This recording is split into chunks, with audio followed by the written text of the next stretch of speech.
দেখুন বন্ধুরা, এটা হচ্ছে আদা পাউডার। দেখুন কত সুন্দর মিহি গুঁড়ো হয়েছে এবং আদা গুঁড়োর কালারটাও কত সুন্দর এসছে। দেখুন, এটা হচ্ছে কাঁচা লঙ্কা পাউডার। দেখুন কালারটা একেবারেই সবুজ রয়েছে, কালার একেবারেই চেঞ্জ হয়নি এবং কাঁচা লঙ্কা গুঁড়োটা কত সুন্দর পারফেক্টভাবে তৈরি হয়েছে। দেখুন, আর এটা হচ্ছে রসুন পাউডার। রসুনের পাউডারটাও দেখুন কত সুন্দর মিহি গুঁড়ো হয়েছে এবং কালারটাও কিন্তু দারুণ এসছে। নমস্কার বন্ধুরা, সুমিত্রা কিচেন অ্যান্ড ব্লগে সবাইকে স্বাগত জানিয়ে আজ আমি আপনাদের সঙ্গে শেয়ার করব আদা, রসুন আর কাঁচা লঙ্কা পাউডার বানিয়ে আপনারা কিভাবে বাড়িতে সারা বছর সংরক্ষণ করে রাখতে পারবেন। তো চলুন এবার শুরু করি। বন্ধুরা, এই দেখুন আমি এখানে নিয়ে নিয়েছি আদা, এখানে নিয়েছি রসুন আর এখানে নিয়েছি কাঁচা লঙ্কা। আদাটা কিন্তু আমি ভালো করে পরিষ্কার করে ধুয়ে নিয়েছি, কাঁচা লঙ্কাগুলোও আমি ভালো করে ধুয়ে নিয়েছি, আর রসুনটা কিন্তু আমি ধুইনি, এমনি কাপড় দিয়ে ভালো করে মুছে নেব। কাঁচা লঙ্কাগুলো আমি এইভাবে বোখাগুলো ছাড়িয়ে নেব সব। কাঁচা লঙ্কাগুলো ভালো করে সবগুলো বোখা ছাড়িয়ে নিয়েছি। দেখুন বন্ধুরা, একটা আমি কিন্তু গামছা নিয়েছি, গামছার উপর ঢেলে নিচ্ছি রসুনগুলো। এবার ভালো করে এইভাবে মুছে দেব, ধুলে কিন্তু কালারটা নষ্ট হয়ে যাবে, তার জন্য আমি আর ধুবো না রসুনটাকে, এই জন্য এইভাবে মুছে দিচ্ছি। গুঁড়োটা যে হবে দিলে গুঁড়োর কালারটা কিন্তু ভালো আসবে রসুনের। কাঁচা লঙ্কাগুলো যে আমি জল দিয়ে ধুয়ে নিয়েছিলাম গামছার উপর দিয়ে দিচ্ছি। উপরে যে জলটা লেগে আছে ওইটা কিন্তু ভালোভাবে এভাবে কিন্তু মুছে, ভালো করে জলটা লঙ্কার গা থেকে মুছে নিতে হবে। ভালো করে লঙ্কার গা থেকে জলটা আমি ভালোভাবে মুছে নিয়েছি, এবার তুলে নেব। আদাগুলো আমি ভালো করে পরিষ্কার করে ধুয়ে নিয়েছি, আদাগুলোর আমি খোসাটা ছাড়িয়ে নেব। আদাটার আমি এইভাবে ভালো করে খোসাটা ছাড়িয়ে নেব। আমাদের বাড়িতে কিন্তু সবসময় আদা, রসুন বা কাঁচা লঙ্কা স্টক থাকে না। অনেক সময় স্টক থাকলেও বাড়িতে অনেক দিন পড়ে থাকার কারণে নষ্ট হয়ে যায়, পচে যায়। কিন্তু গুঁড়োটা যদি আমরা করে রাখি সারা বছর ব্যবহার করতে পারবো। বা অনেক সময় আমাদের নানা কাজের ব্যস্ততায় মাঝে মধ্যে আর বাটাবাটি করতে ইচ্ছে করে না, তখন যদি গুঁড়োটা থাকে হাতের কাছে আমরা কিন্তু খুব সহজেই রান্না করে নিতে পারবো। একটা আদার টুকরো আমি ছাড়িয়ে নিয়েছি, এইভাবে আমি সবগুলো আদার টুকরো ছাড়িয়ে নেব। আদাগুলো থেকে আমি খুব ভালো করে খোসা ছাড়িয়ে নিয়েছি, এখন গ্রেট করে নেব। একটা গ্রেটার নিয়েছি, গ্রেটারের এই যে বড় ছিদ্র আছে এটা দিয়ে গ্রেট করে নেব। তো আপনারা কুচি করেও নিতে পারেন। এইভাবে আমি পুরো আদাটা গ্রেট করে নিয়ে ফিরে আসছি। দেখুন কিছুটা আদা আমি গ্রেট করে নিয়েছি আর কিছুটা আদা আমি এইভাবে কুচিয়ে নিয়েছি। রসুন নিয়েছি, এবার রসুনটাকে কিন্তু আমি খোসাও ছাড়াবো না আর কুচিও করব না। একটা মিক্সিং জার নিয়েছি, মিক্সিং জারের মধ্যে দিয়ে দেব। জারটাকে এখন মিক্সিতে দিয়ে হালকা করে ঘুরিয়ে নেব, দিলে রসুনগুলো থেতো হয়ে যাবে। মিক্সিতে দিয়ে একবার ঘুরিয়ে নিয়ে চলে এসেছি। এবার দেখুন কত সুন্দর হয়েছে। রসুনের খোসা ছাড়িয়ে গ্রেট করা বা কুচি করার ঝামেলা ছাড়িয়ে মিক্সিতে একবার ঘুরিয়ে নিতে দেখুন কত সুন্দর থেতো হয়ে গেছে রসুনটা। পাত্রটাকে এক সাইডে সরিয়ে রাখবো। এবার আমি কিন্তু কাঁচা লঙ্কা নিয়ে নিয়েছি, কাঁচা লঙ্কাটাকে আমি বঁটির সাহায্যে 4 ভাগ করে নেব। আপনারা ছুরি দিয়েও এই কাজটা করে নিতে পারেন। এইভাবে আমি 4 ভাগ করে নেব।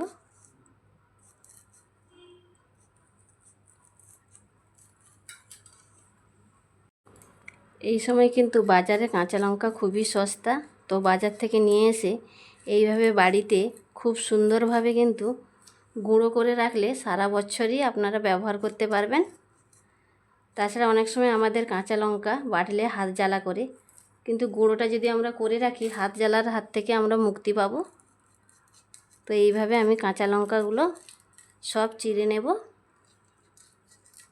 এইভাবে আমি কাঁচা লঙ্কাগুলো চিড়ে নিয়ে ফিরে আসছি। এই যে দেখুন সবগুলো কাঁচা লঙ্কা কিন্তু আমি ভালোভাবে চিড়ে নিয়েছি। একটা এরকম স্টিলের থালি নিয়েছি, থালিতে এইভাবে ছড়িয়ে দেব।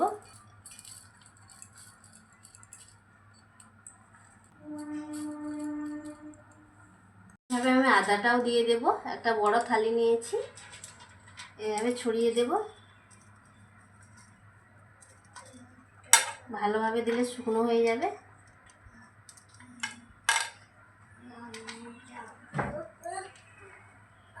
গ্রেট করা আদাটা আমি পুরো থালাতে ভালোভাবে ছড়িয়ে দিয়েছি। এখন কুচি করা আদাগুলো আরেকটা থালাতে দিয়ে দেব।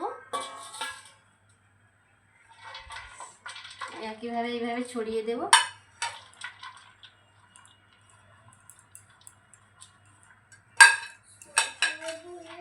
রসুনটাকেও একইভাবে দিয়ে দেব থালির মধ্যে।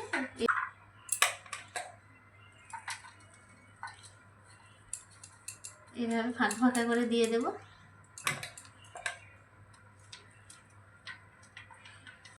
আদা, রসুন, কাঁচা লঙ্কা সব থালিতে ভালো করে মেলে দিয়েছি। এখন এই থালিগুলোকে আমি রোদে দিয়ে দেব।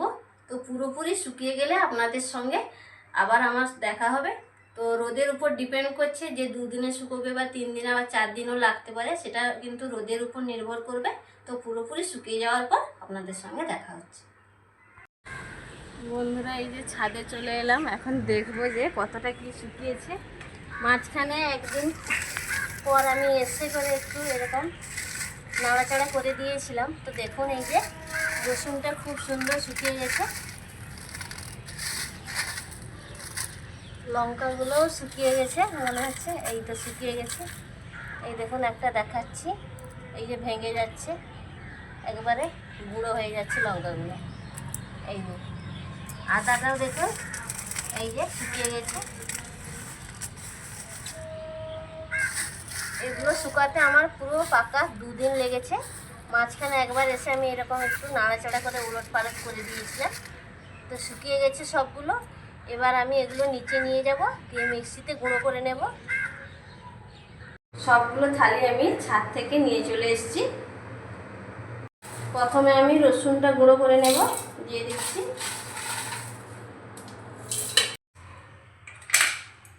রসুনটা আমি গুঁড়ো করে নিয়েছি। যেহেতু আমি রসুনটা খোসা সমেত থেতো করে নিয়েছিলাম, তাই আমি একটু চালনির সাহায্যে চালিয়ে নেব। চালনির সাহায্যে আমি চালিয়ে নিচ্ছি, দিলে কি হবে খোসাগুলো আলাদা হয়ে যাবে। এইভাবে আমি পুরো রসুনের গুঁড়োটা চালিয়ে নিয়ে ফিরে আসছি। গুঁড়ো করে নেওয়া রসুনটা আমি পুরোপুরি চালিয়ে নিলাম।